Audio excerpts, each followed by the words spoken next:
Okay, so in this video, what we're talking about are the ways to properly include direct quotations within your writing. Most people have this tendency, especially when they're first starting out, if they have to have, I don't know, 5 direct quotations in a 5-page paper or something like that, or you have to directly quote from the source material, whether that's a novel or an article you had to read, or a video or a movie or an album or a song, something, whatever it is that you might have to quote. There's this tendency among a lot of new writers, or less seasoned, might be a good way to put it, writers, that you just kind of insert it somewhere, or you drop it at the beginning or the end of the paragraph.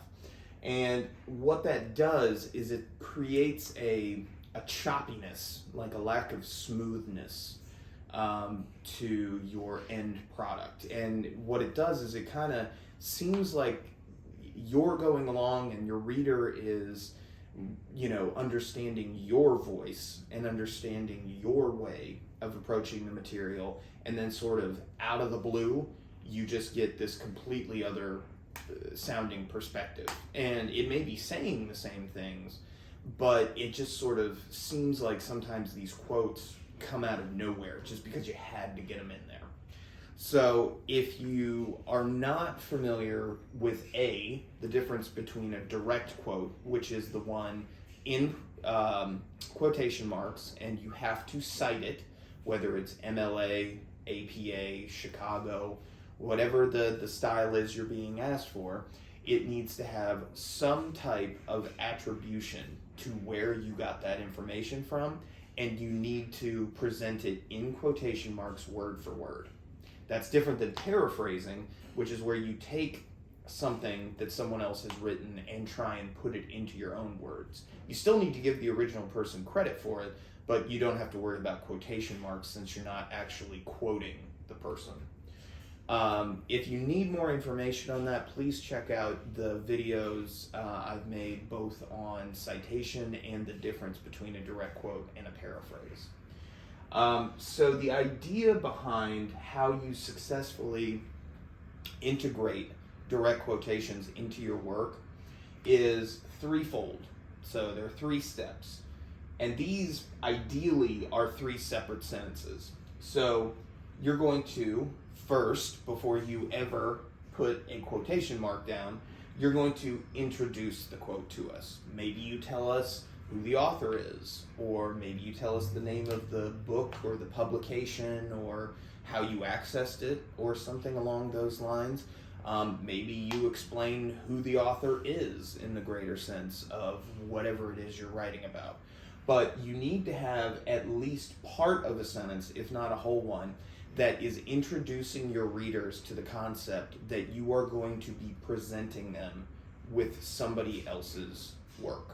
So, for example, let's say that I was going to,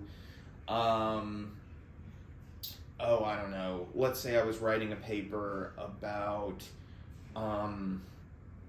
the migration crisis at the southern border, and I was going to quote something that the White House press secretary says, or something that President Biden said, or Vice President Harris, or a congressman or a senator or something like that. So what I might do, let's just choose Biden. So I might say, recently in November of 2022, President Biden made several statements regarding his reform of U.S. border policy, or something like that. So I didn't get too deep into it. I'm not trying to summarize what he said. I'm just trying to introduce the fact that I am going to be talking about something that this particular person said. So then you go to the next part. And again, this might be an extension of the introduction that's part of the sentence. It might be a second sentence all on its own. But this should happen within one of your paragraphs. So then you're going to insert the quote using quotation marks, take the actual words that whoever the person is either wrote or spoke, and then attribute that with a parenthetical quotation. Again, go back to the video discussing quotations versus paraphrasing if you need more information on that, or you can visit the Purdue OWL website that has a lot of great resources on it as well. So you're going to introduce the quote, tell us who's talking, where it came from, whatever. Then you're going to insert the actual quotation in quotation marks to let us know that you are quoting someone. And then finally, after that, you don't just end the paragraph or move on to something else.